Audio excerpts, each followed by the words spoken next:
Thank you for the too nice introduction.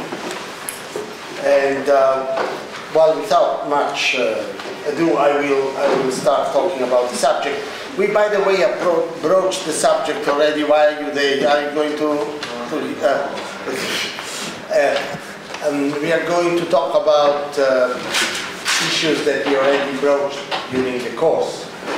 So I won't be boring you too much, okay, since we have discussed, but this talk allows me to put into perspective things which now, here and there, I was putting in between the general theoretical discourse that I was developing within the course. So the story is the following. I have a friend, right? That's what I have a friend. His name is Yanis Varoufakis, okay? And Yanis Varoufakis is very bubbly. It's not like me. It's really it's like a sparkling mineral water. And so one day that was around 2003, slightly before, slightly after, I think it was slightly before the American war and the invasion of Iraq. And I gave a talk. There is an Irish Gaelic pub in Sydney, which is actually quite, they have sessions which is called Politics in the Pub. Huh? By the end of the talk, everybody's drunk. So, because they drink beer while you talk. So when they ask questions, you know, they're not that steady. And I gave the talk about the globalization of finance, the finance as an element of war, as an element of the war. And then somebody like here recorded the talk. Then they sent me the transcript. Said that's okay. They typed the transcript and they said that's fine. It was published in a bulletin, etc. Then I sent those transcripts to my friend Yanis Varoufakis in Athens. And I said, look, this is what I said about the political economy of the war, of the coming war on Iraq. And he said, yes, I circulated among my students. He has a PhD program in Athens. And then a few weeks later came said, Joseph, do you mind, because these transcripts, they show that you have been recorded, so they have the characteristic, the features of recorded, something that is recorded, so they have gaps in between. I have rewritten it, and made it into something more systematic. Would you read it, and would you agree with it? And it was, I said, that's absolutely perfect, I said. You know, I mean, that's absolutely perfect. Why don't we send it to Monthly Review, which is a journal I contributed to for a long time.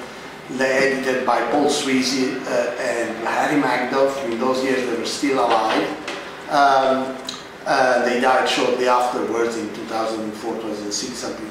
And who are the most significant Marxist thinkers in the United States, and I would say in the world. And I have known them since the late 70s. And so I said, why don't we send this to them? And they published it. And that's called the Global Minotaur. Minotaur is that creature from the Greek mythology that was supposed to be, it was in Crete, and it was half a bull and half a man, and had to be fed with young girls. And so finance is the global minotaur. That's the metaphor that it's the global minotaur. Now, I have fished out, because I lose my own papers, I managed to fish out that paper, and so it's somewhere in my computer system, and I can circulate it to you, but you don't have to read it for the course. The point that we made, it's a very important one, the point that we made, which is really the result of my long-term thinking about the evolution of the capitalist economy since 1945, is that You may disagree with my characterization of the Iraq War. That's a different story. But the point that we make is that the Iraq War is the point in which the United States, they tried to globalize the role of the US dollar because it was escaping from their clutch. Okay? And of course, as the great British journalist Robert Fisk is the great British journalist, writes, now he has retired, writes for The Independent, and he's the top journalist on the Middle East, Robert Fisk. And he actually pointed out that had Iraq produced, exported beans, vegetables, spinaches, would not have been invaded. Okay? That's something to do with oil. Okay? It's got something to do with oil. We should keep that in mind, right? And also what he pointed out, that when Saddam Hussein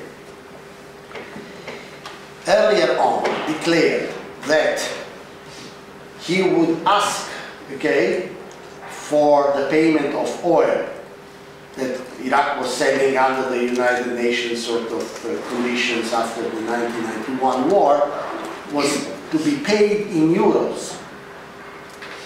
There was supposed to be paid in euros. That was happened in the early years of 2000, just shortly after the euro was founded. That is what this determined really said, okay, we must get rid of that guy. Okay? We must get rid of that guy in the United States. That's the position of Donald Fisk, and I quite extensively agree with him on that. So what is in that sense the global minotaur? That's the outcome of the United States hegemony in post-1945 world capitalism. By world capitalism, I really mean only three areas: United States itself, Western Europe, and Japan. And United States itself with Canada attached to it, okay? Western Europe, plus and Japan, and of course South Korea and Taiwan, which are sort of underlings connected to Japan. What we must, this is I already pointed out at some stage, is that the post-war capitalism has been totally reconstructed by the United States. The United States has reconstructed post-war capitalism, okay? And it has reconstructed it in the following way. And it was indeed, if you like, the outcome was not planned. But the idea, yes, it was planned. And the idea was developed by people that were connected to the Roosevelt administration, and in particular related to Truman, to Kennan, who was the first Moscow ambassador in the late 40s, American ambassador in Moscow, and then also by the Secretary of the Navy, James Forrestal. Very important. The idea is this, that the world economy, which really meant only the developed part of the world, had to be structured on, had to have a mainframe element and two poles attached to it. And the two poles were Europe, and I'll explain in a second which Europe, and the other pole was supposed to be Japan. This is not something, economists don't talk about this, but actually if you look at the historical literature, mostly developed in the United States, this issue is treated quite at length, okay? It's treated quite at length on the development, this idea whereby you have a situation where you have the United States was supposed to be the center between two poles. One pole was Europe, and the other pole, Japan. The European pole was meant to be centered in itself, had a center, a focal point, and this focal point was Germany. That was from the very beginning. In 1946, the United States policies, and this again, there is quite significant historical literature that can provide, never incorporated among economists that studied the period. In 1946, they already decided to, in favor of partition of Germany. It was not Soviet Union that was in favor of partition of Germany. It was actually the United States, partition of Germany, to stop the dismembering of, which was agreed at the United Nations, of the big German corporations that were part of the Nazi operating system, okay? And to create the conditions whereby the new Germany, West Germany in that case, could be nested within Europe. So they had an idea of Europe, which meant that was the cocoon of Germany. Okay, that was their idea. And therefore, I do consider the United States to be the most important factor that created the process for the European unification. Not to be confused with the European Union. European unification means integration of Europe from Norway till Greece, okay? Western Europe. That was United States. And they, I must say, speak 2 minutes about that. They actually, in that case, they generated, this is the only case in which I can think of really extremely intelligent financial economic engineering, okay, which is called the Marshall Plan. Usually the Marshall Plan is considered to be a sort of gift to Europe. It was not a gift to Europe. It was not a gift to Europe. The intelligence of the Marshall Plan was precisely that it was not a gift. It was a gift to American producers. It was not a gift to Europe. The people who thought up the Marshall Plan were two economists.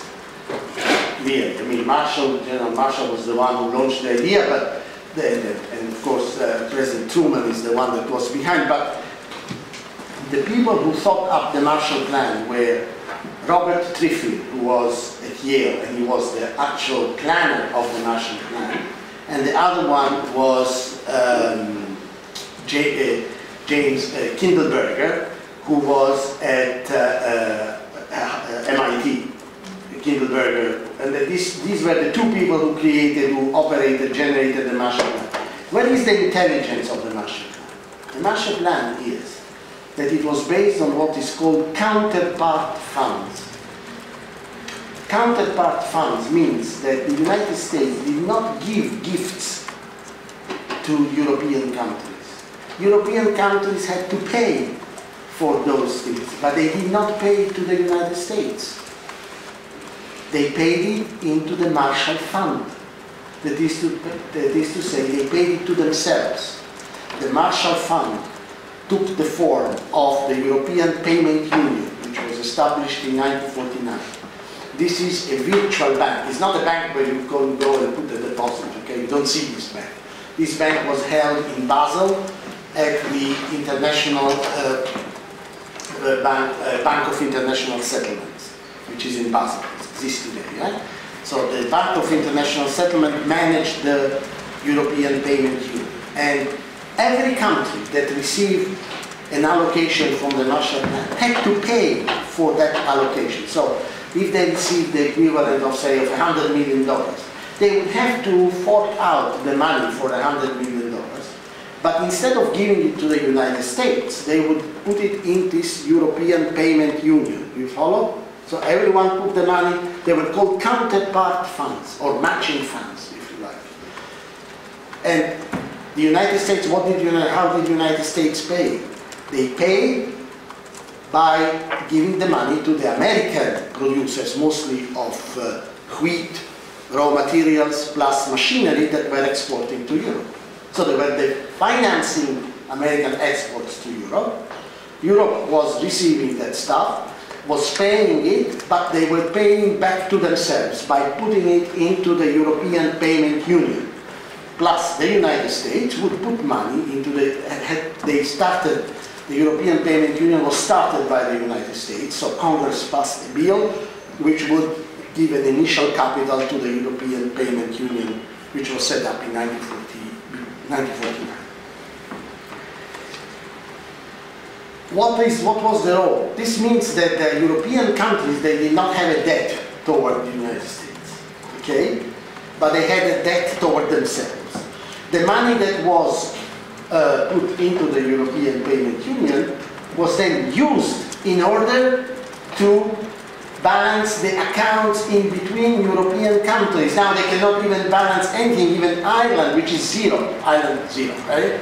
The impact of Ireland over the European GDP is zero, okay? Just you don't see it, okay? On top of it, the impact Ireland GDP over European GDP, you don't see it, okay? You just don't see it. Okay? And Ireland financial deficits relatively to the European GDP, you see it even less. So they cannot even balance that today. They cannot balance that. They cannot find an underwriting mechanism which balances that stuff. With the European Payment Union system, they could balance each other claims.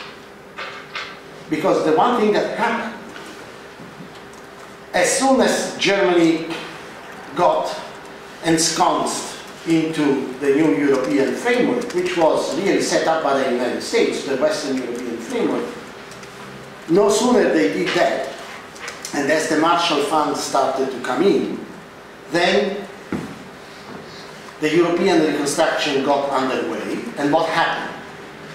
In no time, Germany generated surpluses, extra surpluses, right? If they did not have the counterpart funds, that would have driven Europe into a recession. Because there would not have existed any means to balance out the German surpluses against the European deficit. So that Europe would have had to cut down on its own domestic demand, especially countries like France, Italy, Belgium, and all this sort of and so forth. And then it would have created a recession. So this actually allowed the reconstruction of Europe to gather momentum by its own. So this is a great piece of financial engineering, great piece of that, which is tied to certain conditions, which I won't enter into now. Now, what was the interest of the United States in doing so? Okay, in addition to the Cold War system, that the United States, they really believed, and for Europe they were not totally open, that they really believed that this would actually kill at least, say, a couple of birds with one stone, okay? At least a couple, perhaps more than a couple of birds. That is to say, they say, okay, first of all, American multinationals who were present in Europe already would be helped, okay? Because if the German economy recovers, if the German economy starts exporting again and recovers into the domestic market, who is going to benefit? Among other things, IBM is going to benefit. IBM always benefited from Germany, okay? They benefited from Germany Nazi concentration camps because they sold the computing machines to the Nazis. They always benefit. Then Ford would benefit. Ford in Köln, there is a very big Ford plant, still exists. General Motors, called Opel, would obviously have benefited. American multinationals were in Europe, were in Britain, mostly in Britain, Belgium, Holland, and Germany. Okay, they also had some in France, but they were not comfortable, But in those countries, they had a recovery of the German economy, a recovery of the European economy, would have helped German multinational, American multinational. That was completely correct. Okay, that's exactly what happened. American multinational operating here, not American multinational in the United States. That was a different kind of fish, but it was operating here. So it helped the American corporate system. It also helped American raw materials producer, oil in particular. And here it's an important, then I'll stop on Europe, I'll move to Japan. Here it's an important aspect that happened in 1945. Okay? In 1945, they set up, there was a de facto agreement. There's no document on it, but it's actually written about it and so forth. This happened when the boat that was taking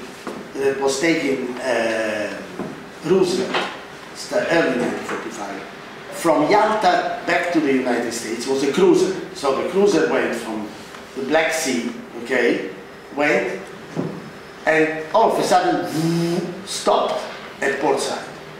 Port Said. Port Said, you know where it was, at the beginning of the Suez Canal, okay? The entrance of the Suez Canal. Who gets onto the boat, onto the cruiser in Port Said? Churchill. Huh? Churchill. Not Churchill, no. King of Saud. Exactly, even Saud gets onto the boat, onto the cruiser in Port Said. Not me. Yeah?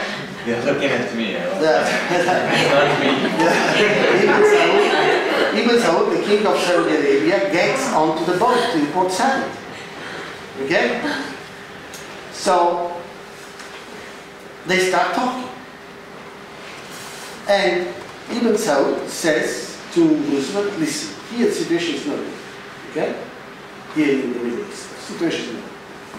It's not good because, look, if they are going to set up a state, and he knew because Ibn Saud was connected with whom in Jordan? Abdallah, King Abdallah. King Abdallah was talking all the time to whom?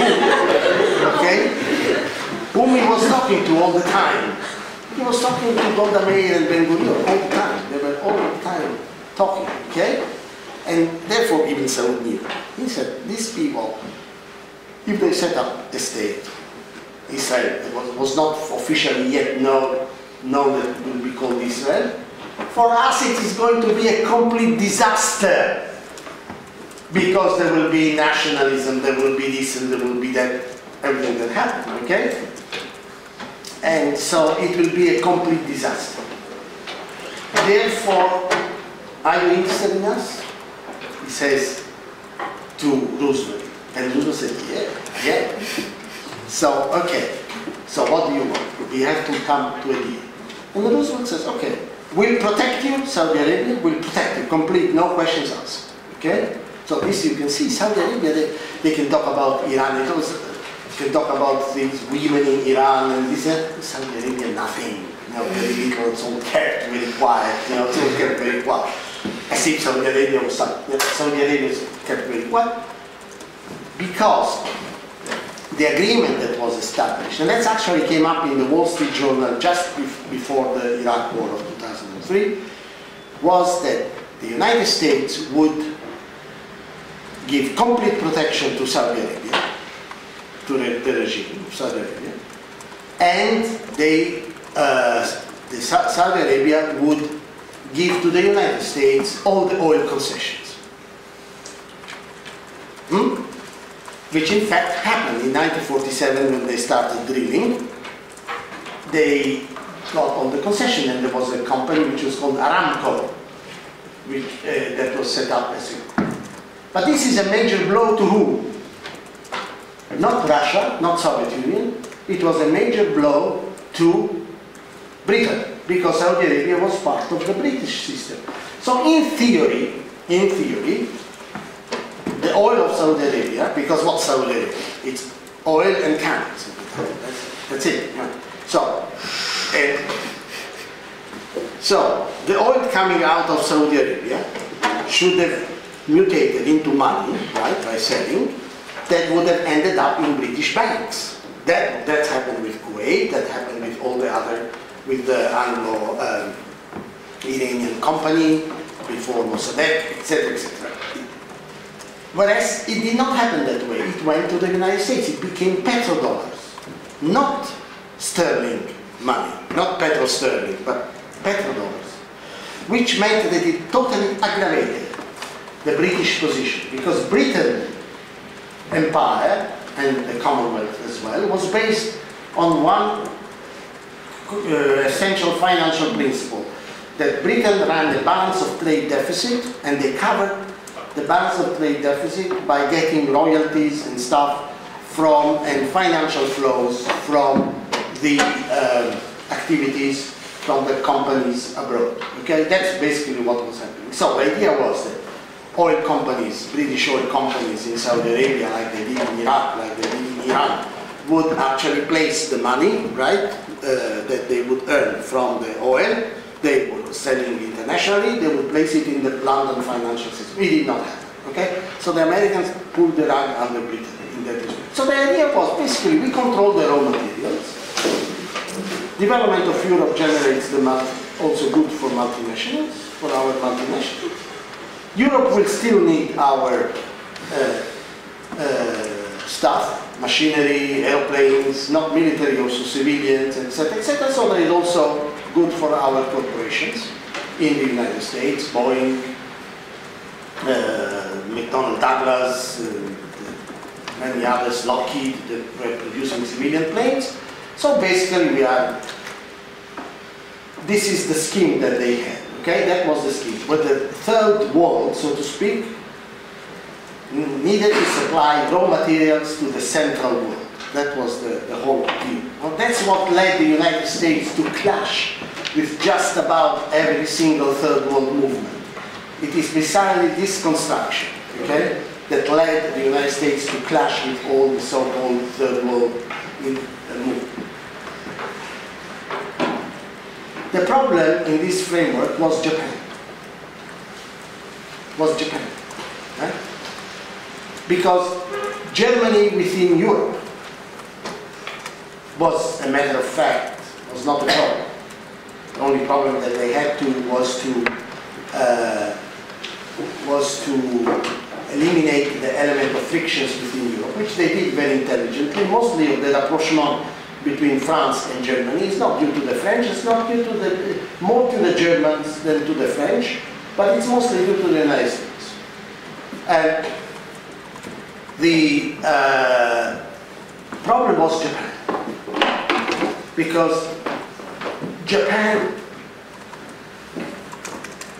with the defeat in 1945, they basically, that's the entire development of Japan until 1945, in a sense, until 1942, when they clashed with the United States, was that of developing Japan and an area dependent upon Japan, which was, the Japanese even called it the co-prosperity scheme, which was supposed to go from Japan till and including Vietnam, possibly till but not including India. That was the idea, okay? That was essential. And the crucial point of that part was China. Okay, so the idea that to include China militarily, to basically conquer it, in the so-called yen area. So the idea that Japan would be the central country, they would run their development industrializing policies, but their industrializing policies involved a balance of payment deficit, and therefore the task of the periphery, Vietnam, China, was to create the surplus necessary to finance the Japanese deficit. That was the whole idea that Japan had. And they organized themselves militarily for that perspective. With the defeat of 45, that was gone. Not entirely, but what really made it to go completely was the fact that China was, Mao Zedong won in China. So, and the fact that not only Mao Zedong won in China, because Mao Zedong was quite willing to develop relations with Japan. And Japan, which was conservative at when the communists won in China, was actually quite willing. But the thing was that the United States, they had the interpretation of China, of the communists in China, as being just a sort of offshoot of the USSR. And this meant that they completely blocked any form of cooperation between Japan and China after the crucial year was 1947.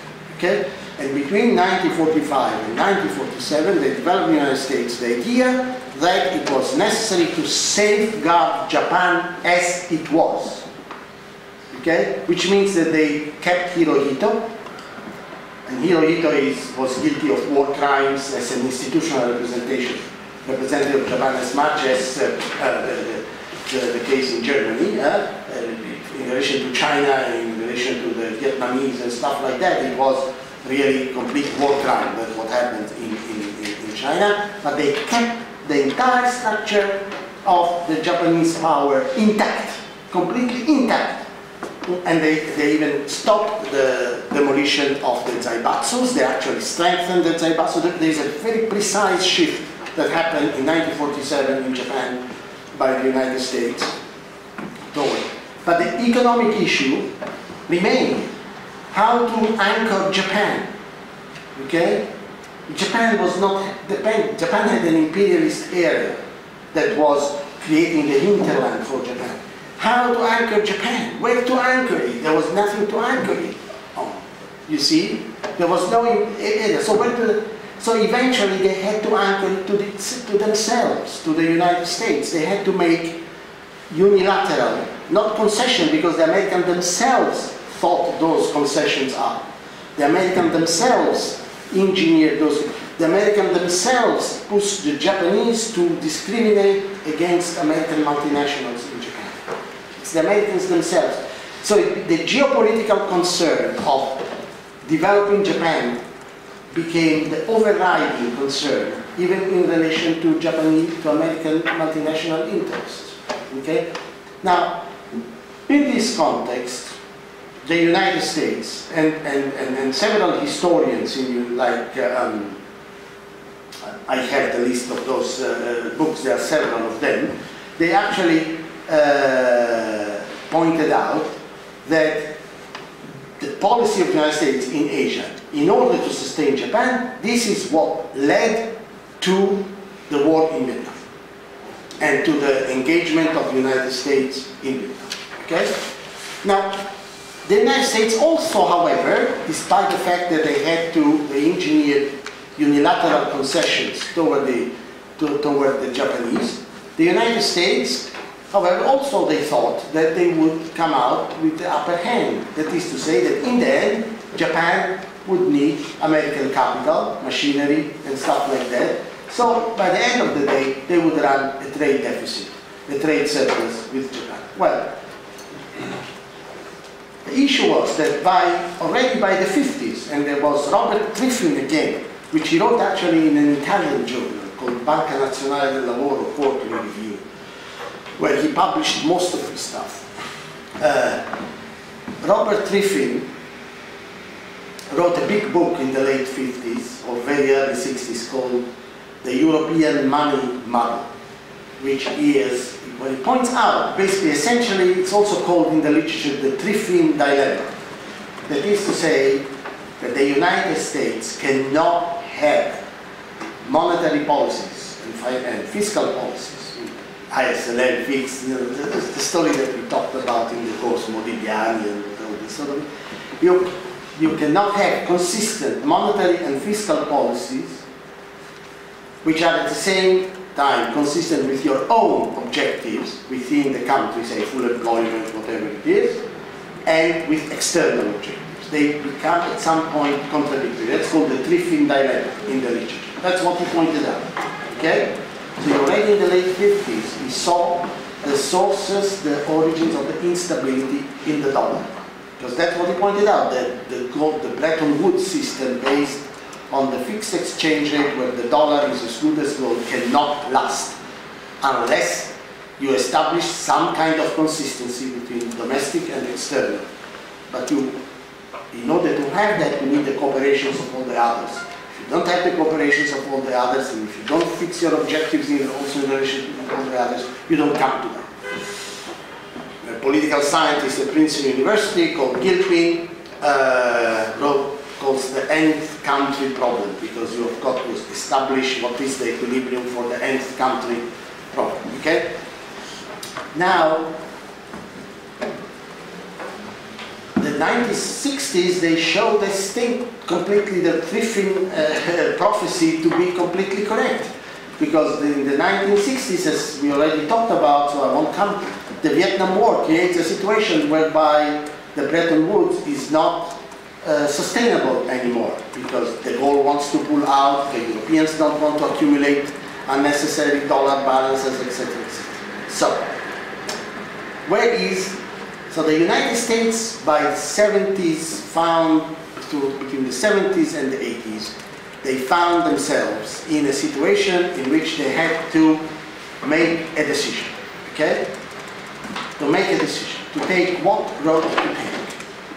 So, the decision that was made in the 1980s, that is the importance of Ronald Reagan, that's a very, and Volcker and Reagan, the decision that they made in the 1980s is the following one, namely globalized American capital and American finance.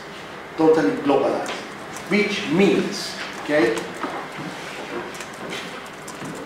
the hell with domestic production. I'm just making a long story short. The no longer being concerned by the problem of the balance of trade. And if you look, you see that the balance of trade issue becomes a real issue. Before, it was up and down, up and down. But the balance of trade becomes a very big issue after the 1980s. After the 1980s, where the dollar goes up or the dollar goes down, the American trade deficit keeps widening, okay?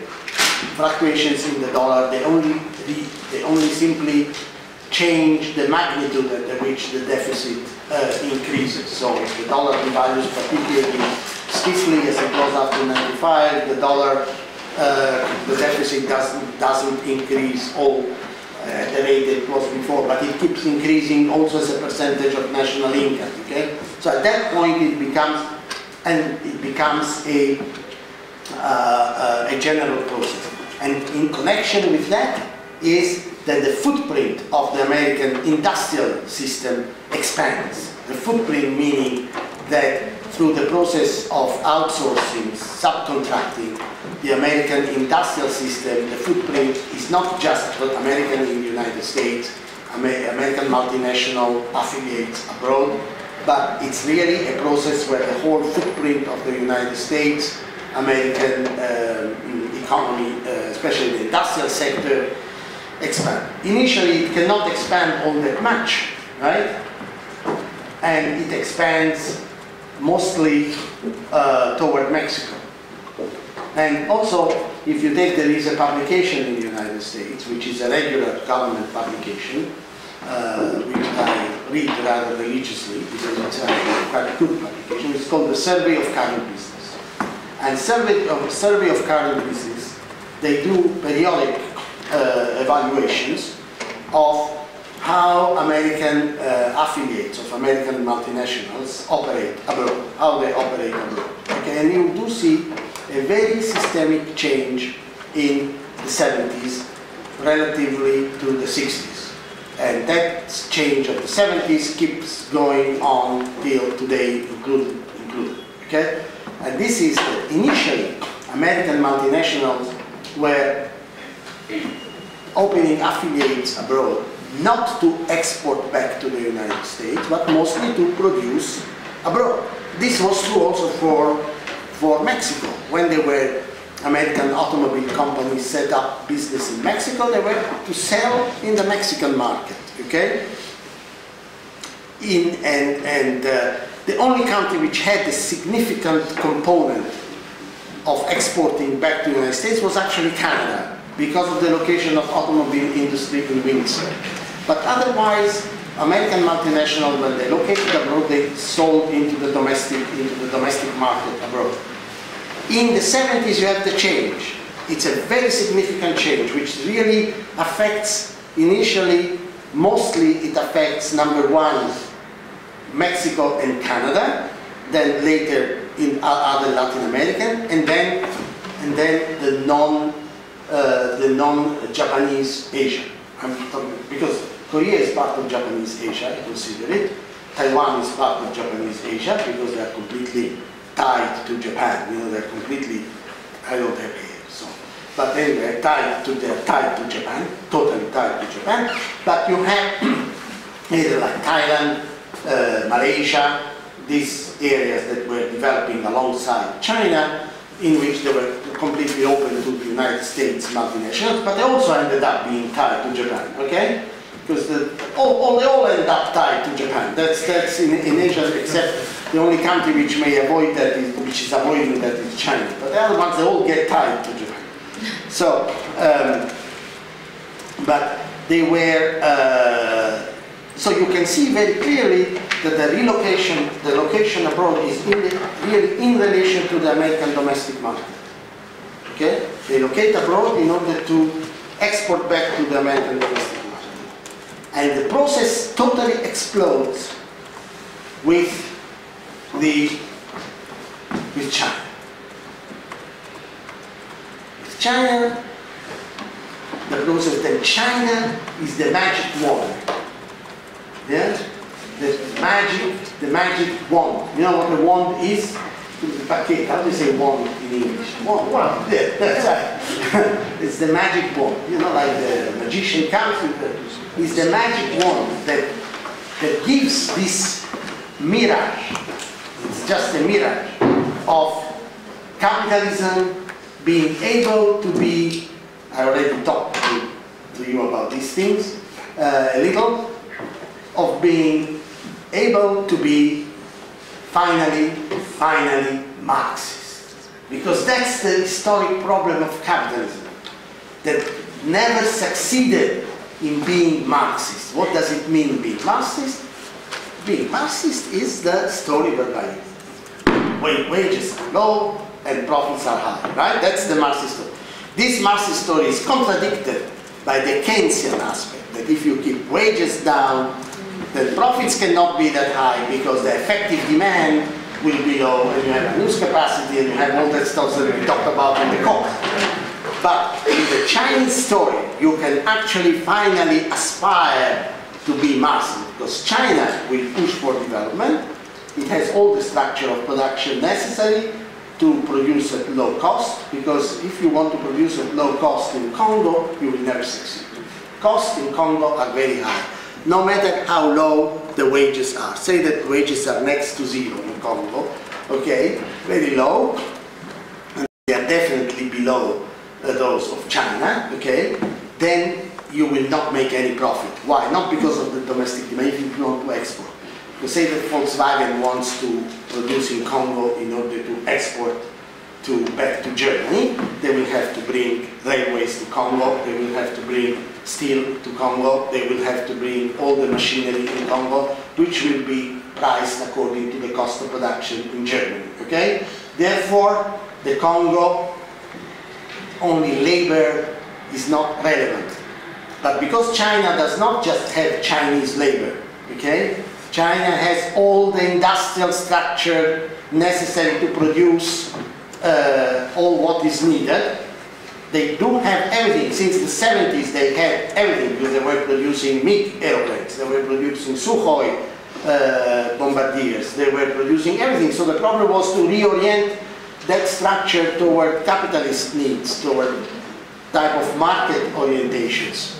And China therefore allows this possibility of using absolute differences in the cost of production along all the chain of production and then vomit everything back through Walmart into the United States.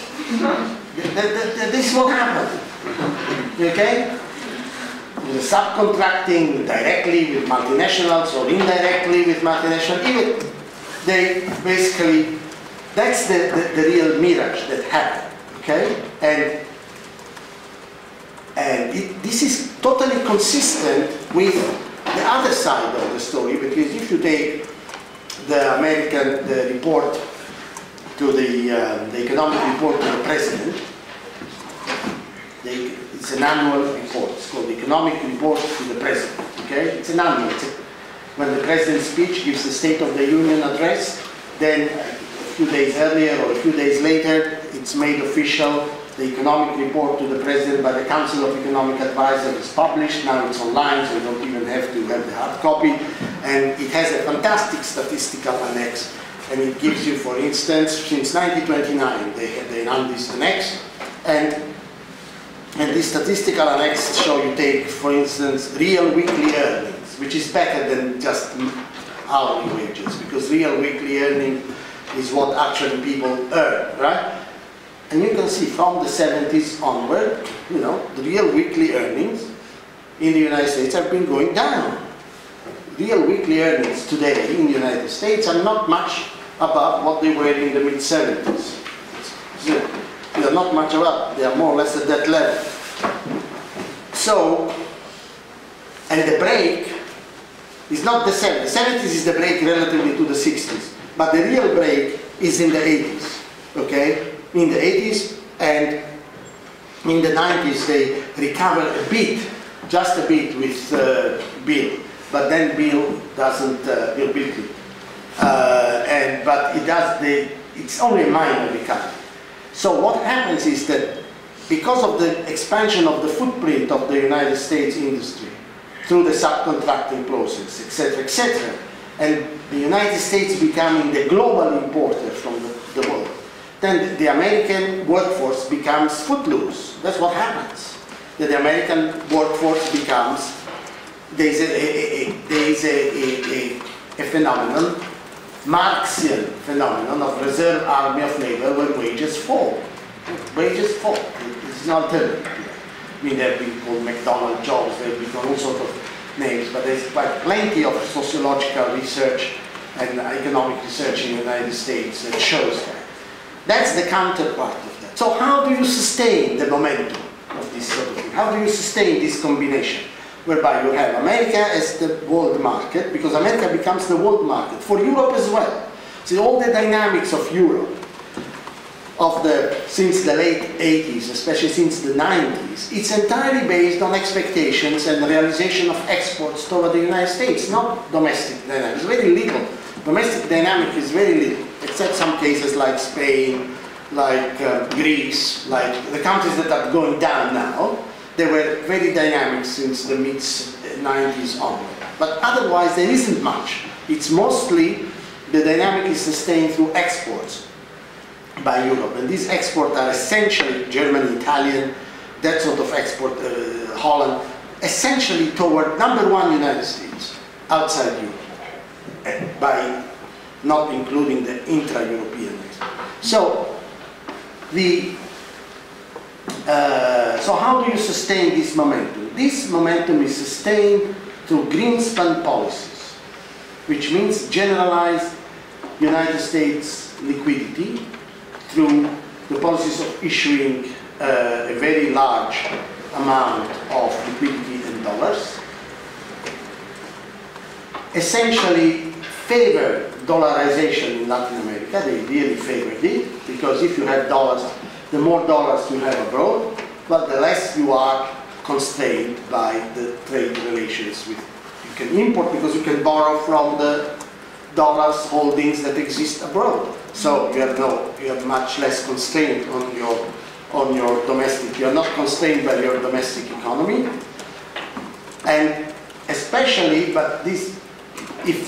How do you sustain your domestic demand to run this business? You sustain your domestic demand by getting the population into debt. That's the crucial mechanism that starts from the early 90s. And I can tell you the crucial triggering factor is the way in which is the bailing out of the savings and loan. That was the first act by President Bush Sr., okay? first act when it got into, when did they get into? The 20th of February or 20th of January? Always there's 20th of something. I never remember when the American presidents, they take office. It's 20th of January or 20th of February? January. It's January, right. That's the first act that he signed, is the refinancing of the savings and loans. The savings and loans were going completely under, okay? They were totally under, they were under. Savings and loans are thrift institutions that are supposed to sustain where private savings and social security funds, etc., and private pensions were being held. And they were totally, completely destroyed by the Wall Street crash of 1987, and they were really going totally under. And the first act of President Bush was to refinance them. That is the beginning of a new phase in the United States, which is that of creating liquidity galore in order to maintain the financial system. And the next step, which starts already in the mid-90s, which gathers momentum in the mid-90s, is to get household into debt, to create debt through the remortgaging, through easy monetary policies and the possibility of remortgaging houses and of getting credit, to create this debt mechanism, okay? Which sustains demand because you can consume without necessarily being dependent upon your income.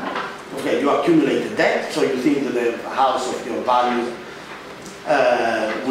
the value of your house will rise, and therefore you can refinance your debt, which means that you must have a built-in asset price inflation into the system, okay? So asset price inflation must be the other side of the coin of deflation. So you have deflation in wages, you have asset prices, and everybody is benefiting from it in sort of in this dream world, right? United States corporations benefit because they can outsource to China. Walmart is the best example. Walmart is the best example. You know, and then you can see how close and how far from Walmart are all the other American companies. Europeans are exporting to the United States. Japan Korea is exporting to the United States. Then China grows, so Korea export to China. Taiwan export to China and to the United States. So it all ends up in the United States. All this stuff ends up by, if not directly, via China into the United States. And that is where you have people that go from Alan Greenspan till the guy that became then for a short period head of the World Bank. He was the one for that for me. He was secretary under Bush. Wolfowitz. That's right, yeah. You know, they complete crazy people that think that it is possible to run this system all the time, that this system can run, this bubble can be reproduced all the time. And eventually that's the global minotaur. It has to be completely fed, you know. It's fed by the rest of the world, and it has to keep going, and eventually it collapses. That's the crisis of the global minotaur.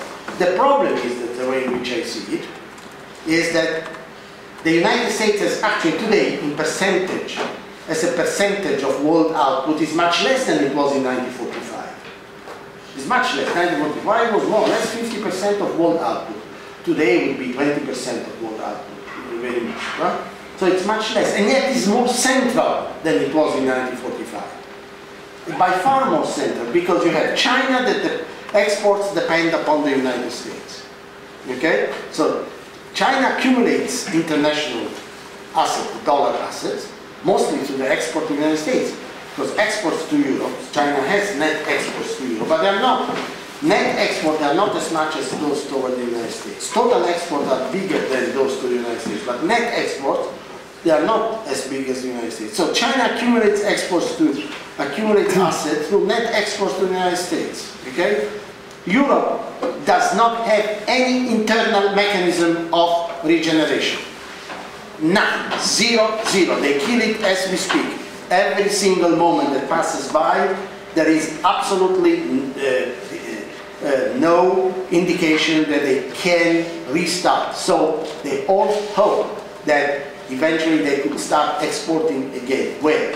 Now, in the back of their mind, they think that they may, not so much in the back of their mind, actually they even say that they can export to China. They cannot. Okay?